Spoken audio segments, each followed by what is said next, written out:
nós vamos falar hoje de responsabilidade profissional, tá bom? Então, é uma aula que eu considero assim, uma das mais importantes que vocês têm, não só no conteúdo de medicina legal, mas no conteúdo mesmo da universidade, porque aborda questões práticas mesmo do dia a dia, situações que vocês vão viver, tá? E que às vezes a gente tem dúvida, não sabe muito bem como proceder. Então, é interessante que vocês saibam isso aqui e consigam dominar isso. O que a gente chama, né, de responsabilidade profissional, gente? É o que a gente chama, na verdade, de erro médico, tá? Essa não é a nomenclatura correta, porque quando eu falo em um efeito lesivo, um efeito danoso para o paciente, não necessariamente foi uma conduta médica que trouxe esse problema, tá? O médico, como chefe da equipe, ele acaba sendo responsabilizado, mas não necessariamente é um erro do médico, tá? Pode ser um erro de qualquer um da equipe, né? Pode ser um erro da enfermagem, pode ser um erro da fisioterapia, pode ser um erro do técnico de raio-x. Então, tudo vai depender de quem foi, né? De quem cometeu aquela má conduta ali, ok? Então, quando a gente fala da responsabilidade médica, tá? Propriamente dita, é essa obrigação de ordem civil, penal ou administrativa, tá? A que estão sujeitos os médicos no exercício profissional quando ocorre um efeito, um resultado lesivo para o paciente, tá? E pode ser por imprudência, imperícia ou negligência, tá? E a gente vai falar melhor sobre essas causas aqui. Quando eu falo em lesão culposa, então quando a gente estudou lá na aula de lesão corporal, né? Quando a gente falou das lesões culposas e das lesões dolosas, tá? O que aconteceu? A gente comentou que na lesão culposa não existe essa classificação, né? Em leve, grave ou gravíssima. Eu tenho uma classificação aí, não uma classificação, né? Eu tenho uma definição e uma qualificação aí em relação à intensidade de culpa. Então, quando eu falo em intensidade de culpa, o que eu estou falando? Não houve a intenção de causar, né? A culpa aqui que eu falo é essa responsabilidade, essa questão, né, que acontece aí, sem aquela intenção. Então, o médico ele não quer causar, né, um efeito lesivo para o paciente. Então, quando eu tenho qualquer problema durante o meu atendimento, isso não foi uma vontade minha, tá? Então, a gente acaba classificando em imprudência, imperícia ou negligência de acordo com o que levou aquele fato, tá? E o que a gente tem que determinar também é o nexo causal. Então, eu tenho que saber, então, por exemplo, eu estou, a minha queixa é que aquela cicatriz ficou hipertrófica, tá? Houve a intenção do médico de deixar aquela cicatriz hipertrófica? Não, né? Ele fez uma sutura e ele tinha intenção, a intenção dele era a melhor possível, né? Quando ele fez aquela sutura, tá? Mas, por alguma razão, que a gente vai ter que ver se teve imprudência, imperícia ou negligência, aquela cicatriz ficou hipertrófica. E existe um nexo causal? Aquela cicatriz, ela tem relação com aquele ato cirúrgico? Sim ou não, tá? Então, se tiver, a gente vai ter que... a gente fecha isso como uma lesão corporal culposa e entra aí na questão da responsabilidade profissional, tá? Então, quando eu falo em responsabilidade profissional, eu posso falar na responsabilidade pessoal mesmo. Então, eu, Andressa, como médica, eu vou ser submetida a um processo, uma avaliação da minha conduta, tá? Ou pode ser um erro, por exemplo, ou pode ser, por exemplo, um problema ali na minha estrutura, né? Na estrutura hospitalar. Então, aquele paciente ele foi admitido, houve um atendimento médico ali, tá? Eu estava junto, né? Eu fui uma das médicas assistentes, tá? Mas eu não estou sendo processada sozinha, né? Às vezes o paciente ele processa o hospital e o atendimento que ele teve ali. Então todos os profissionais vão entrar naquela história ali. E daí a gente tem dois âmbitos, tá? um âmbito que a gente chama de legal e o outro que a gente chama de moral. Dentro do âmbito legal, eu tenho a justiça civil e a justiça criminal. Então, quando eu resolvo processar alguém, né, por erro médico, por responsabilidade profissional, eu posso processar só no âmbito criminal, por exemplo. Eu quero que essa pessoa responda por lesão corporal, tá? Eu posso processar no âmbito civil também. Então, eu quero que aquela pessoa me pague uma indenização de 200 mil, 300 mil, tá? E eu posso também querer que o CRM dessa pessoa seja cassado. Tá? Então, eu vou lá no CRM, que é o que a gente chama de âmbito moral, né, o âmbito administrativo, enfim, e eu vou pedir para que esse médico tenha o CRM suspenso. Tá? Então, eu não quero que aquele médico continue exercendo a medicina, porque eu reconheço aquela atitude dele como uma atitude muito errada e que pode lesar outras pessoas. Tá? Agora, se eu quiser denunciar o médico só no CRM, eu posso. Se eu quiser denunciar só no âmbito criminal, eu posso, só no âmbito civil eu posso, tá? E, infelizmente, o que a gente vê na maioria dos casos, não vou falar a maioria dos casos, que eu vou generalizar, né? Mas o que a gente vê, às vezes, em muitos casos, esse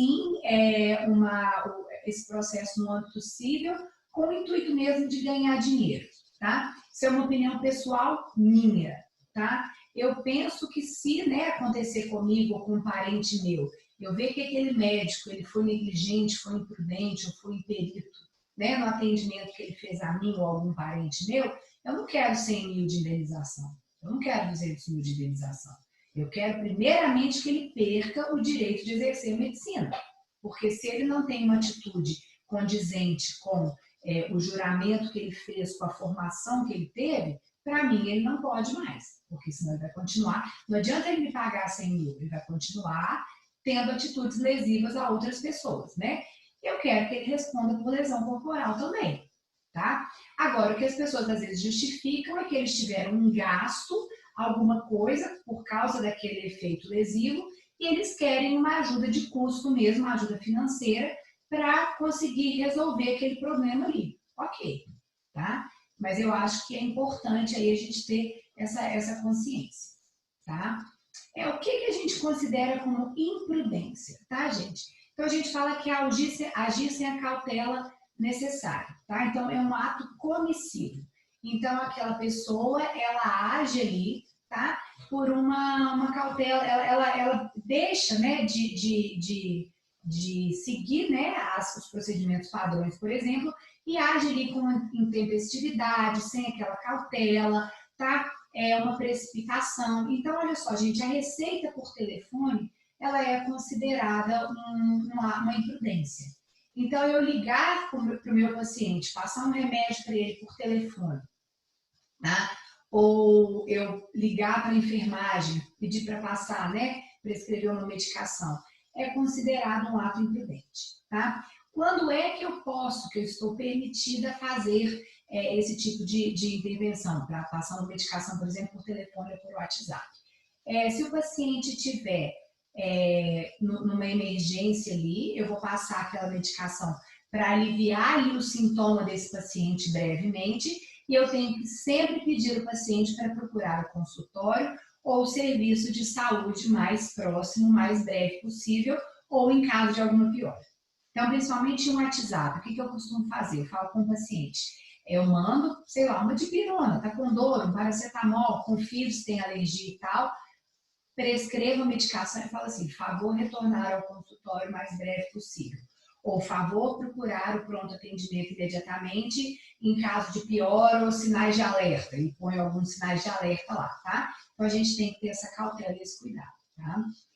Técnica cirúrgica própria, né? Um exemplo clássico descrito em literatura, não é muito comum, graças a Deus, mas é aquele negócio. Todo mundo faz septoplastia da forma X, que é padronizado na literatura. Eu, Andressa Otorrino, resolvo fazer de uma forma diferente, tá? Eu posso ter implicações legais em relação a isso, tá? O que é imperícia, gente? É a falta de observação das normas, tá? O despreparo prático ou insuficiência de conhecimento. Teoricamente, tá? A partir do momento que a gente pega o nosso CRM, nós estamos aptos a realizar qualquer procedimento, tá? Ah, quero fazer neurocirurgia, quero fazer plástico, quero fazer... Ok, tá? Isso teoricamente, tá? O que é a primeira coisa que é solicitado para juntar o processo quando você recebe, né, uma intimação por responsabilidade profissional? Primeira coisa que é pedida é o seu diploma de médico. Ah, Andressa, você é médica mesmo? Então me prova, tá? Então eu tenho que mandar o meu diploma. Você é cadastrada e reconhecida pelo seu conselho de classe? Sim, sou. Mando meu registro no CRM. Ah, consta aqui que você fez uma cirurgia de adenoamigdalectomia numa criança.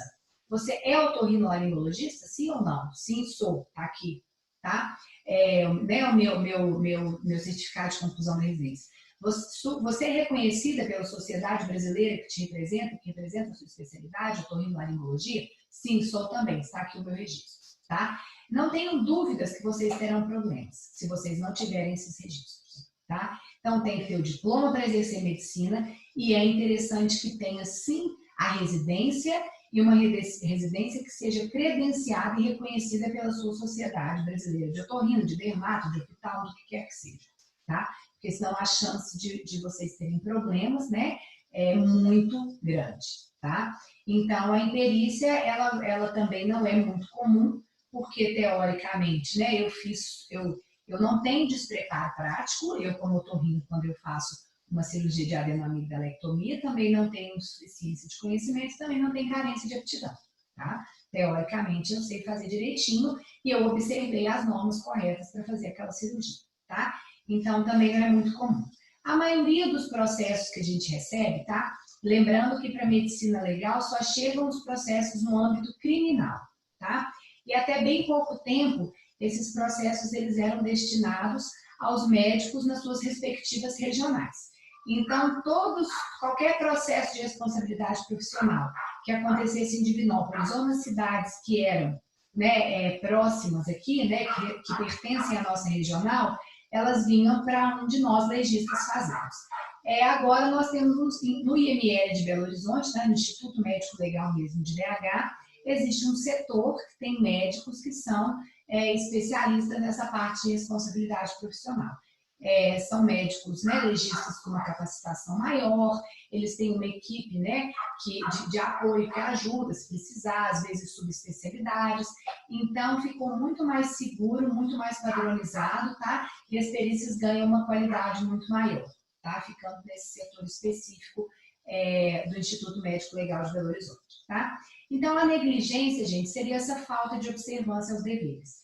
É um desleixo mesmo, tá? Uma inércia, uma passividade. Então, diferente dos outros dois, ela é um ato omissivo, tá? Então, eu deixo de fazer alguma coisa.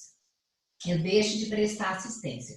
É diferente do outro, onde eu faço alguma coisa que é danosa ao paciente. Nessa, não. Nessa, eu deixo de fazer alguma coisa. Então, vou dar alguns exemplos aqui para vocês, tá? Abandono do paciente. Então, o que é isso, né, gente? Eu deixar de prestar a assistência que eu deveria prestar. Então, aquele paciente que está internado, eu deixo de evoluí-lo, tá? Eu deixo de prescrever o que eu deveria prescrever. Tem um caso que eu sempre cito, né? Na minha residência, tinha um médico lá que ele ia à noite evoluir o paciente. Aí aquela evolução valia para hoje e para amanhã. Aí ele voltava só no outro dia, daí 48 horas à noite, entendeu? Isso não pode, né, gente? Você tem que evoluir o paciente pelo menos uma vez por dia, tá? E dependendo do estado do paciente, mais de uma vez ao dia, ok? Omissão de tratamento, tá? Aquele paciente que você deixa de tratá-lo por alguma razão, tá? Não tem nada que justifica, gente, você deixar de tratar o paciente, nem se ele pedir, tá? Ah, não, eu não quero tomar esse antibiótico, eu não quero. Então, o paciente, ele vai ter que assumir um termo, ele vai ter que assinar um termo, tá? Assumindo essa responsabilidade. Você, como médico, não tem autonomia para isso, tá? Lentidão de esforços terapêuticos, eutanásia, nada disso é permitido pela legislação brasileira, tá? Negligência de um pela omissão de outro. O que significa isso, tá? É você, às vezes, deixar de encaminhar o seu paciente para um especialista. Ah, eu sou obrigado a encaminhar toda vez? Não, mas você é obrigado a resolver o problema. Então, vou dar um exemplo muito prático que acontece muito comigo, na minha especialidade no otorrino. paciente chega para mim com uma sensação de corpo estranho laríngeo, uma sensação de globos, né, que tem alguma coisa agarrada e tal. Isso é acometimento laríngeo da doença do refluxo, tá? Eu posso tratar o refluxo? Claro que eu posso, tá? Sem nenhum problema. Agora, eu tenho que tratar da forma adequada. Vamos supor que eu começo a dar inibidor de bomba de prótons para esse paciente, vou dando, e aí eu melhoro ali, mas o paciente tem uma hérnia, tem uma úlcera, eu tenho até um CA gástrico, que eu não pedi uma endoscopia, não avaliei corretamente, tá? Eu vou responder por isso aqui, negligência de um pela omissão de outro, tá? Ó, prática ilegal por estudantes de medicina. Vamos deixar uma coisa muito clara aqui, tá?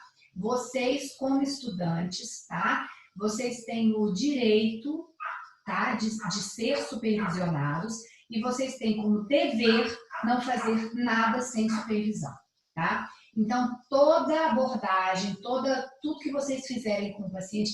Ah, mas eu não posso fazer uma anamnese sozinho? Pode, você pode fazer uma anamnese sozinho, você pode fazer um exame físico sozinho, só que imediatamente antes de você liberar o paciente ou de você tomar qualquer conduta, o seu preceptor tem que vir, ou o seu professor, tem que repassar essa anamnese com você, tem que refazer esse exame físico com você, e a conduta e o tratamento só vão poder ser tomadas depois que o seu professor ou o seu preceptor estiver ciente do caso, tá? Senão é prática ilegal. E não pode assinar prontuário sozinho também, tá, gente? Tudo que vocês fizerem, o professor tem que assinar junto com vocês. Ah, o professor não quis assinar. Escreve lá. Eu, fulano, sob supervisão do médico, tá? Né? Existe um cadastro, existe, né? A gente sabe, por exemplo, o ambulatório do SEM. O ambulatório é meu, da Andressa, vocês estão lá. PIESC da professora Denner, por exemplo. O PIESC da professora Denner. Vocês estão lá sob supervisão dela. Então, se ela não assinar, escreve lá, sob supervisão da professora Andressa, sob supervisão da professora Denner. Ok? Tá? Prática ilegal para o pessoal técnico, tá? A enfermagem tenta prescrever um remédio por conta dela, ou, por exemplo, a fisioterapia. Então, qualquer conduta que seja considerada médica, tá? Feita por um outro profissional de saúde ou não, tá? A letra do médico, isso aqui é muito interessante também. Se você prescrever uma medicação, tá? Faz uma receita, chega lá no balcão da farmácia, o balconista vende errado para o paciente, a culpa é sua, tá? Porque você escreveu mal, tá bom? Se você prescrever no hospital, né, uma medicação, e se você prescrever uma medicação, a enfermagem, ou quem quer que seja, ler e entender errado, e passar, né, prescrever, por exemplo, paracetamol, a enfermagem prescreve, vai lá, entende propanolol e passa para o paciente asmático vai a óbito, tá? A responsabilidade do médico, é considerado negligência, tá?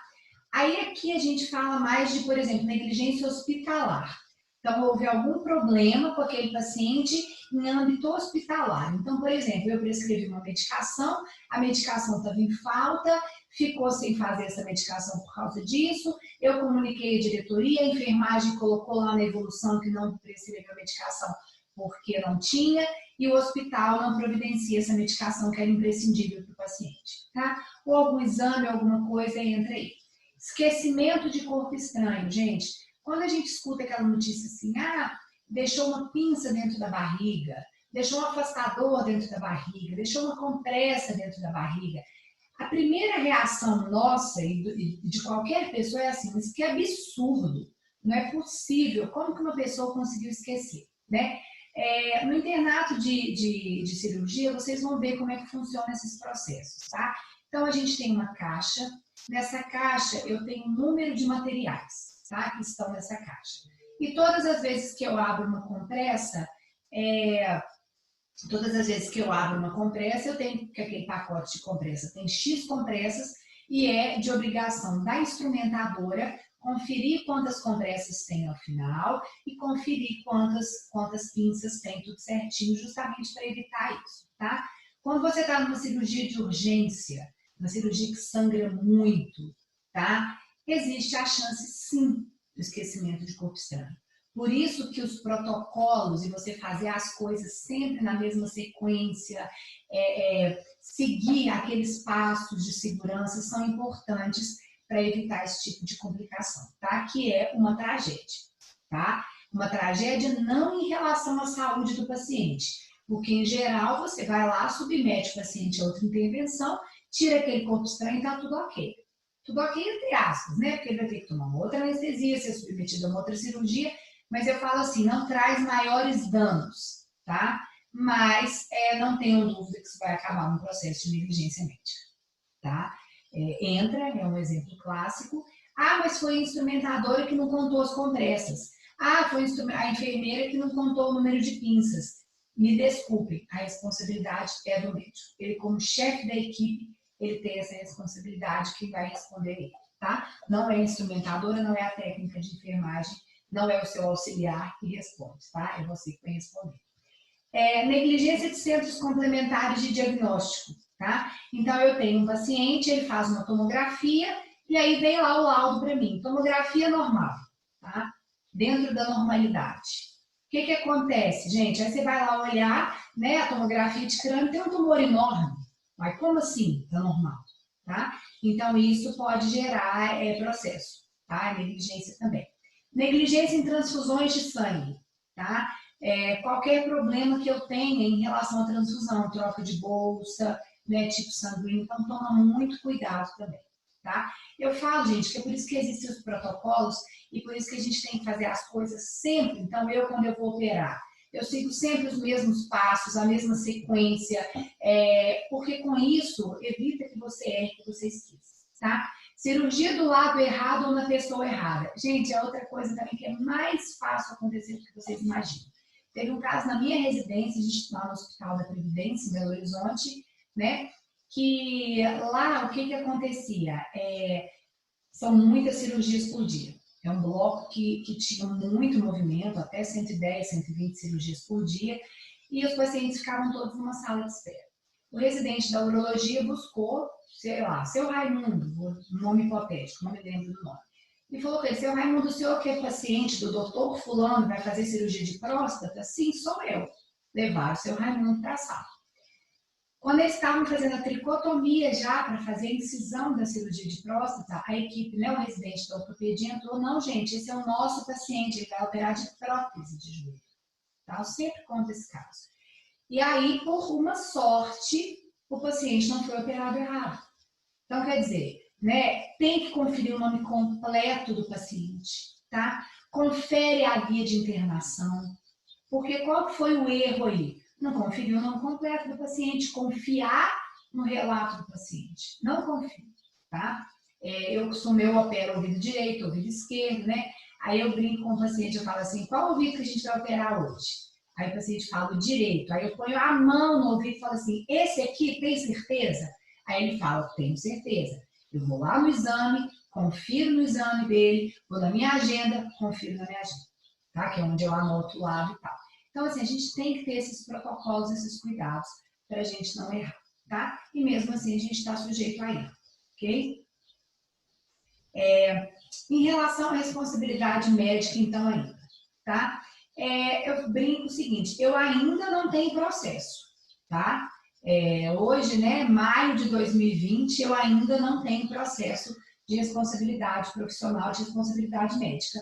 Mas vou ter algum dia, não tenho essa esperança de talvez passar minha carreira inteira sem ter, tá? E não necessariamente, primeiro que eu acho que eu não estou isenta de erro, tá? Eu tento tomar todo o cuidado para não tê-lo. Mas o que a gente vê na prática? Você também não precisa errar para receber um processo de responsabilidade, tá? O que acontece? Essa socialização da medicina, tá? Essa despersonalização da relação médico-paciente. Então, às vezes, o paciente, uma complicação que ele tem numa cirurgia, ele interpreta como um erro. E ele tem direito de processar, tá? Se o paciente não gostar, sei lá, do jeito que você tratou ele tem direito de processar, tá? Então, o fato de você receber um processo não quer dizer que você errou, tá? Mas você vai ter que se defender. Então, a gente fala que a relação médico-paciente, ela é importantíssima, tá, gente? Até quando você erra. Então, assim, não minta para o paciente, é pior, tá? Fala, olha, teve um problema sim, ficou uma compressa dentro da sua barriga sim, isso é inadmissível, isso não poderia ter acontecido, foi um erro, uma falha grave na contagem e tal, e tal, e tal. Eu estou aqui para resolver o problema. Se você não tiver segurança em mim, eu entendo completamente, eu vou te encaminhar para um profissional que eu tenha confiança e que eu tenha segurança, ou você também pode ir para outro profissional que você prefira, mas eu faço questão de entrar em contato com esse profissional, de passar o caso para ele, eu faço questão de acompanhar, e eu faço questão de conseguir, né, de fazer o possível para que esse erro e esse problema e essa reintervenção que você vai ter que fazer tenha o mínimo de repercussão possível, tá? Então, a gente tem que estar do lado do paciente. Nós médicos, a gente tem uma tendência a não saber lidar com a nossa frustração. Então, quando a gente tem um resultado ruim, tá? Quando a gente vê que o paciente vai morrer, tá? Independente da gente ter errado ou não, a gente vê que ele é terminal, que não vai ter jeito, quando a gente vê que é o famoso não tem mais nada para fazer pelo paciente, a tendência nossa é ficar frustrado, não saber lidar com isso e a gente afasta do paciente por causa disso, tá?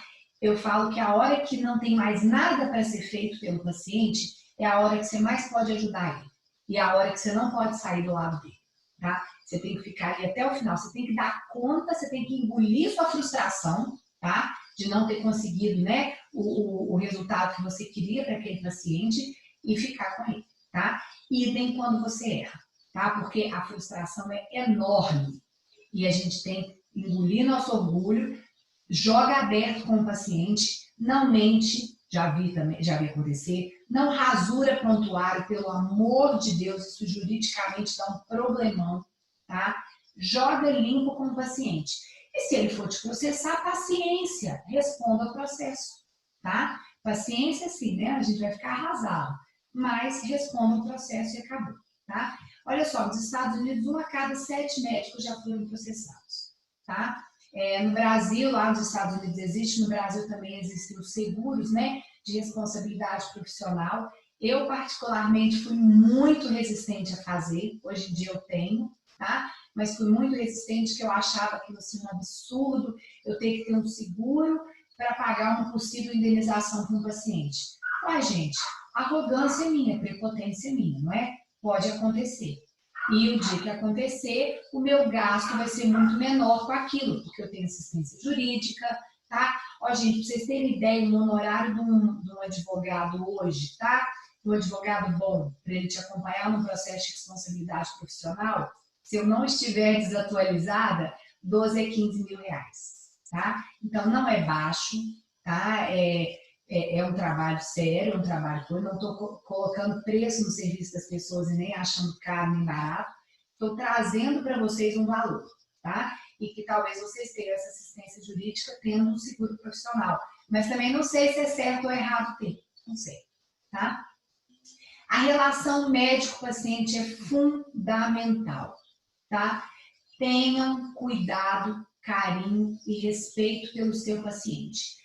Joguem aberto, não mintam, não omitam, tá? Que a chance de você conseguir resolver o problema ali, conversando, olho no olho, é muito mais fácil, muito maior, tá?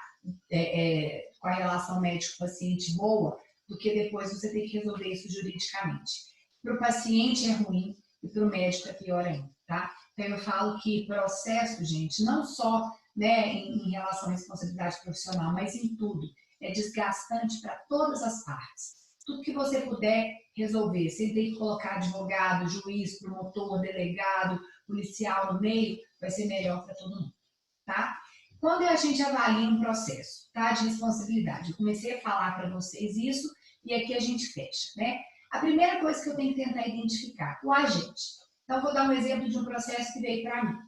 Era um cirurgião plástico, ele estava sendo processado porque ele tirou um câncer, era um carcinoma, se eu não me engano, vasocelular, ou espinho celular, não sei, enfim, da asa nasal do paciente. E o paciente, ele procurou o cirurgião plástico justamente porque ele sabia que era um câncer na asa nasal, no rosto, um lugar difícil, e ele queria um profissional que fosse mais apto a deixar aquela cicatriz e aquela deformidade que ficaria no rosto o menor possível.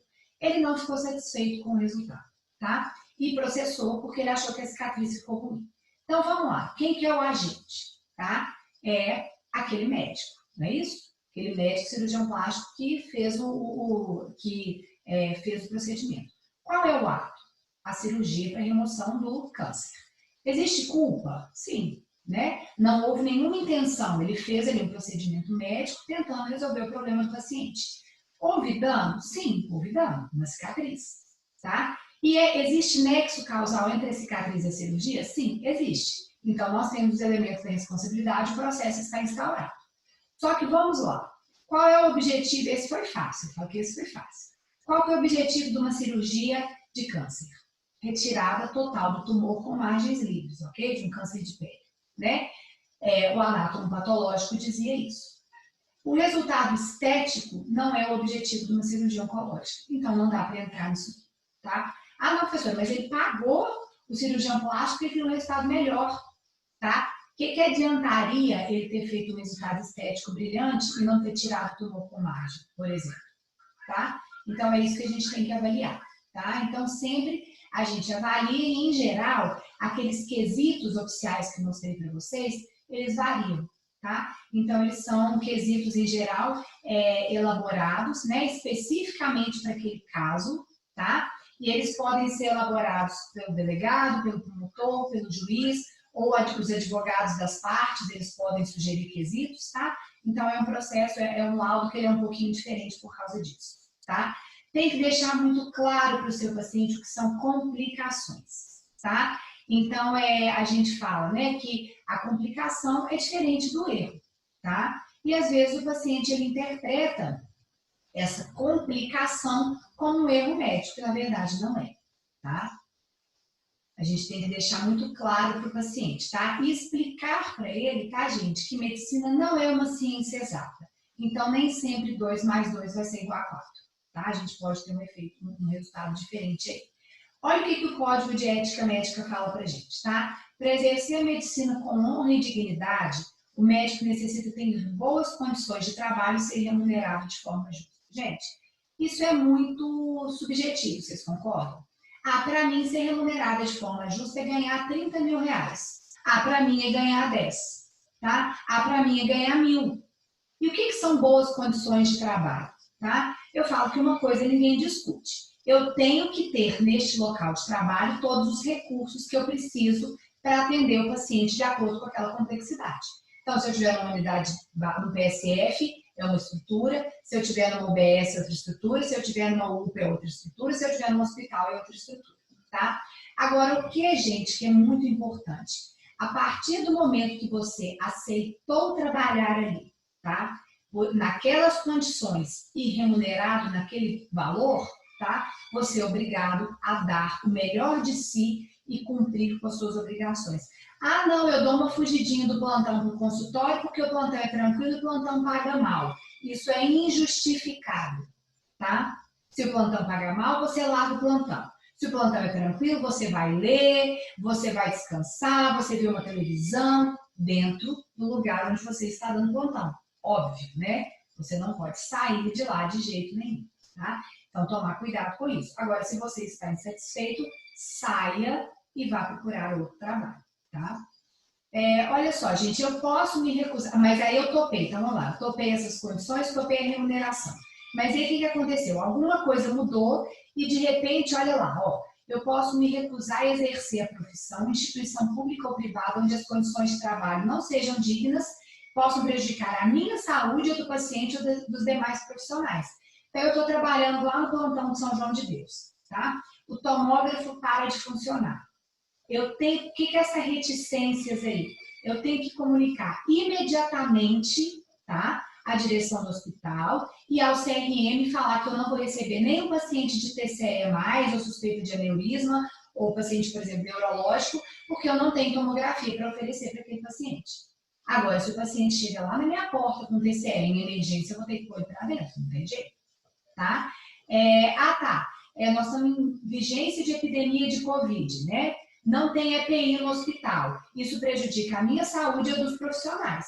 Eu tenho que comunicar imediatamente e suspender o atendimento, tá? Então, eu posso fazer, mas eu não posso simplesmente fazer, não. Eu tenho que notificar, né, as pessoas que têm, né, que têm capacidade para resolver o problema, tá? Posso suspender atividades também, olha só, individual ou coletivamente, tá? Quando não oferecer as condições adequadas e não me remunerar digna e justamente, ressalvadas as situações de urgência e emergência. Então, aqui entra, por exemplo, a greve, né? A gente resolve fazer uma greve no serviço, ok, parar o atendimento, mas urgência e emergência não pode parar de jeito nenhum, tá? E eu tenho que comunicar o CRM, tenho que comunicar a direção do hospital, coordenador do plantão, secretário de saúde, o que quer que seja, ok? Os deveres na conduta, tá? Claro que são vários deveres, tá? Mas eu vou só mostrar esse aqui para vocês, né? Tem o dever de informar o paciente tudo que vai ser feito com ele, tá? E sempre, gente, levando em consideração o nível sociocultural daquele paciente, tá? Não adianta eu chegar para um paciente que tem um nível cultural baixo, tá? E começar a falar um monte de informação técnica para ele, tá? Nós, como médicos, temos obrigação de conversar na língua do nosso paciente. O que quer dizer? Eu tenho a obrigação de fornecer informações que ele consiga compreender, tá? Tenho o dever de atualização profissional, não posso ser abusivo, ser autoritário, tá? Ser arrogante e tenho que estar sempre vigiando aquele paciente, dando assistência e dando cuidado a ele, ok? Tá?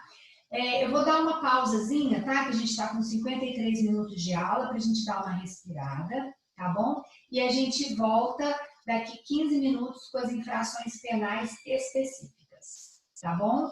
A gente já mando para vocês aqui agora. Ok.